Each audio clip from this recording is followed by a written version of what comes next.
Why I'm in cash? Well, the reason I'm in cash in my pension is for the reason I told you, and I've been saying every week, twice a week, that is like that.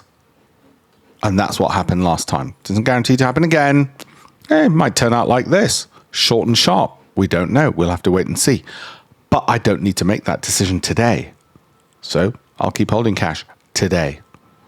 The short-termism and panic and breathlessness of people with their pensions, and the number of people who just want to take their pensions to Vegas basically and blow it, it is incredible.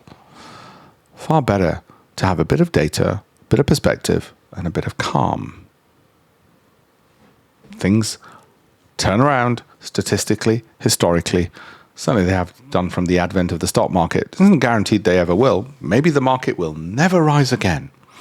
If you're that pessimistic, it's not the stock market you need, it's probably a therapist. But for the rest of us who like to look at data analysis, as I've done, and I've written about it in my books from my time at Bloomberg TV and also from setting up a hedge fund. If you'd like a free copy of this, go to alpeshpatel.com/links. But even better, I have my campaign for $1million.com to teach 1 million people how to add an extra million to their pensions. Have a look at the links in the bio, alpeshpatel.com/links, my friend. You will love it.